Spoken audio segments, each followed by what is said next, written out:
మరి అలాంటి ప్రజలకు అన్ని కార్యక్రమాలు చేసిన తర్వాత కూడా మరి మనం ఏ రకంగా ఓడిపోయామనేది కూడా మనకు కూడా ఇప్పటికి కూడా ఊహకు అందని పరిస్థితి.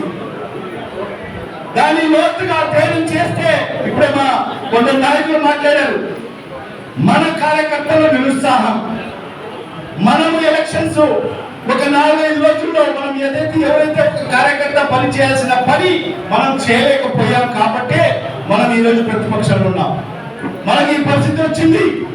ఈరోజు మనం నాయకుల మీద, మన కార్యకర్తల మీద ఏ రకంగా అక్రమ కేసులు పెడుతున్నారు, దొంగ కేసులు పెడుతున్నారు.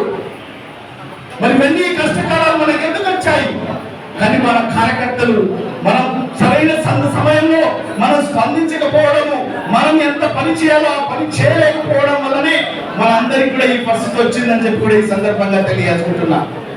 కానీ ఇవాళ ఒకటే మా నాయకుడు జగన్మోహన్ గారు కూడా చెప్పారు, మా జగన్ 2 పరిపాలన ఏ విధంగా ఉంటుందని చెప్పి కూడా ఇప్పటికే ఈ రాష్ట్ర ప్రజలకు అందరికీ కూడా చెప్పాడు, కార్యకర్తలకు కూడా చెప్పాడు.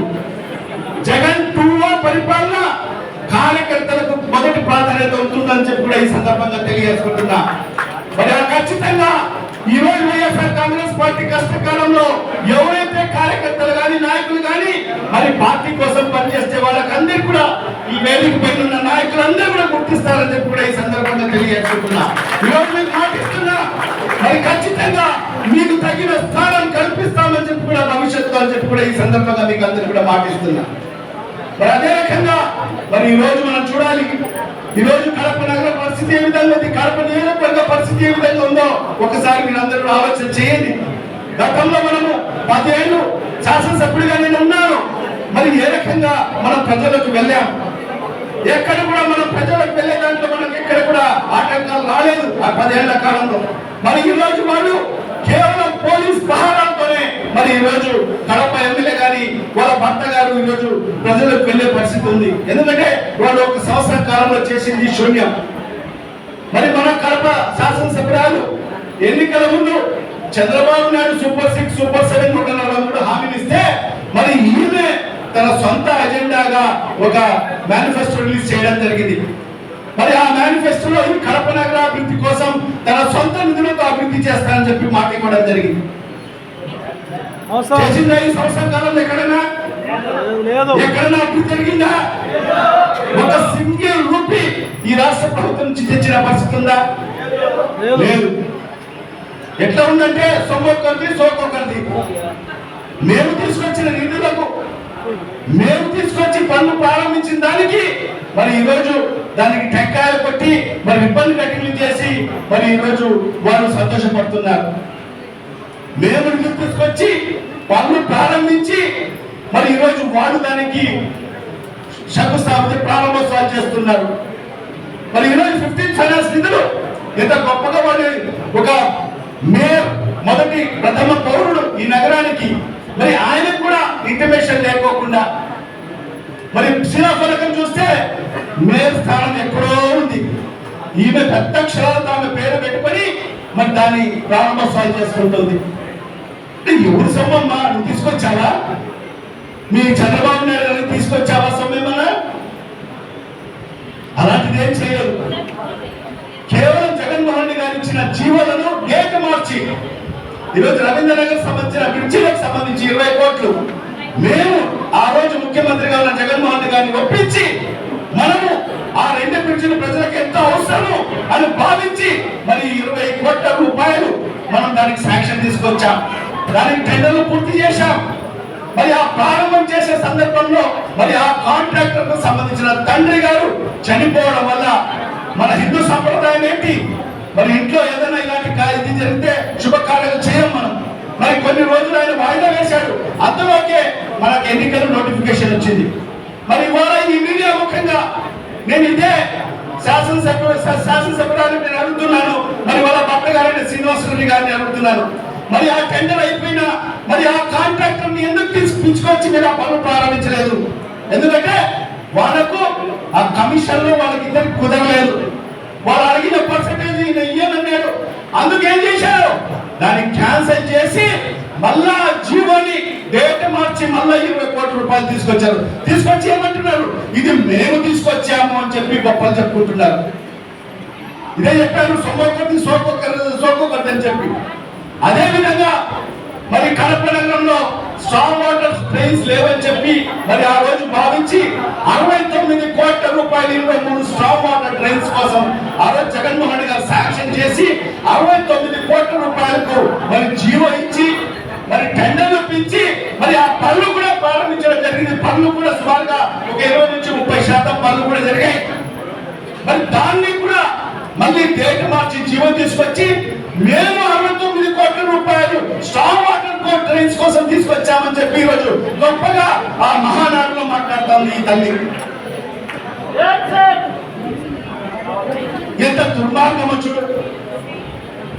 మనం తీసుకొచ్చిన నిధులను మరి ఏదో చంద్రబాబు నాయుడు ఇచ్చినట్టుగా మరి రాష్ట్ర ప్రజలకు మరి కడప నియోజకవర్గ ప్రజలకు చెప్పుకోవడం జరుగుతుంది.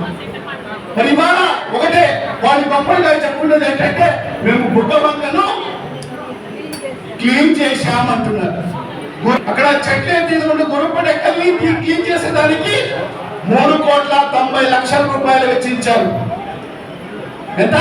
3,90,00,000 రూపాయలు కేవలం గుర్రపు డెక్కల్ని క్లీన్ చేసేదానికి జేసీబీలు పెట్టి. ఆ డబ్బా దగ్గర పోయిందంటే మహానాడు ఖర్చు పెట్టారు. కేవలం 20-30 లక్షలు ఖర్చు పెట్టేసి అక్కడ మిగతా డబ్బంతా కూడా ఆ మహానాడు ఖర్చు పెట్టారు. అన్ని ఫ్లెక్సీలు ఆ కార్యక్రమాలన్నీ కూడా చేసేదానికి అవన్నీ కూడా సుమారుగా ఖర్చు పెట్టారు. ఇంత అవినీతి జరిగింది. మరి ఇవాళ అయితే ఖచ్చితంగా చెప్తున్నాను, భవిష్యత్తులో మా ప్రభుత్వం అధికారంలోకి వచ్చిన తర్వాత మరి ఖచ్చితంగా దాని ఉన్న అవినీతి పైన ఎంక్వైరీ వేయిస్తామని చెప్పి కూడా ఈ సందర్భంగా తెలియజేస్తున్నాను. ఇప్పటికే నేను ఆ ఇరిగేషన్ అధికారులకు మరి ఏదైతే దానికి నాకు పూర్తిగా డీటెయిల్స్ ఇవ్వని చెప్పి కూడా మరి రైట్ ఇన్ఫర్మేషన్ యాక్ట్ లో కూడా పెట్టడం జరిగింది. ఆర్టీ యాక్ట్ కూడా పెట్టడం జరిగింది. మరి ఎంత ఖర్చు పెట్టారు, ఏ విధంగా మీరు ఈ టెండర్ల ప్రక్రియ ఎందుకు మీరు పూర్తి చేయలేదని చెప్పి కూడా ఆర్టీ యాక్ట్ లో మరి ఇరిగేషన్ అధికారులకు కూడా అడగడం జరిగింది. మరి ఇప్పటి వరకు నెల అయిపోయింది, మాకు సమాధానం కూడా ఇచ్చిన పరిస్థితి లేదు అధికారులు. మరి ఖచ్చితంగా మా ప్రభుత్వ అధికారులకు వచ్చిన తర్వాత ఎంత అవినీతి జరిగిందో మొత్తం కక్కిస్తామని చెప్పి కూడా ఈ సందర్భంగా తెలియజేస్తున్నాను. మరి అదేవిధంగా ఎక్కడ చూసినా కూడా ఈరోజు P4 అని చెప్పి డాక్టర్లను వదలడంలే, మందుల షాపులను వదలడంలే, వ్యాపారస్తులను వదలడంలే. ఇప్పుడే చెప్పారు మా జయచంద్రారెడ్డి, తోపుడు బండ్లను కూడా వదలడం లేదంట. మరి ఈ రకంగా అన్యాయంగా వాళ్ళని ఇబ్బంది పెట్టి మరి వాళ్ళ కాడి నుంచి దోచుకోవడం, కేవలం దోచుకోవడమే వీళ్ళ పని. ఈ నగరాన్ని అభివృద్ధి చేయాలని ఏ కోశాల్లో కూడా వాళ్ళకి ఇది లేదు, కేవలం దోచుకోవడమే ఒక దందాగా పెట్టుకొని. మరి ఆమె చుట్టూ కూడా చూస్తే ఎవరున్నారంటే పెద్ద డకాయిట్లే ఉన్నారు. ఎవరు కూడా మా ఎమ్మెల్యే గారు తిరిగే వ్యక్తులతో చూడండి, ఎవరైనా ఒక పేరు మోసిన వాడు ఎవరైనా ఉన్నారేమో చూడండి. అందరు డకాయిట్లు, అందరు ల్యాండ్ గ్రాబర్స్, మరి ఇలాంటి వ్యక్తులను చుట్టూ పెట్టుకొని ఈరోజు పరిపాలన కొనసాగడం జరుగుతుంది కడప నగరంలో. మరి ఇవన్నీ కూడా ఖచ్చితంగా ప్రజలు ఆలోచన చేయాల్సిన అవసరం ఉంది. మరి ఏనాడు కూడా మరి 5 ఏళ్ల కాలంలో ఏ వ్యాపారస్తుని ఇబ్బంది పెట్టిన పరిస్థితి లేదు మా ప్రభుత్వంలో. మరి ఏ డాక్టర్ని మనం ఇబ్బంది పెట్టిన పరిస్థితి లేదు. మరి కరోనా లాంటి కష్టకాలంలో కూడా ప్రతి ఒక్క డాక్టర్ని కూడా మా పూర్తి సహాయ సహకారం అందించడం జరిగింది. వాళ్ళకు పూర్తిగా స్వేచ్ఛ ఇవ్వడం జరిగింది నేను 5 ఏళ్ల కాలంలో.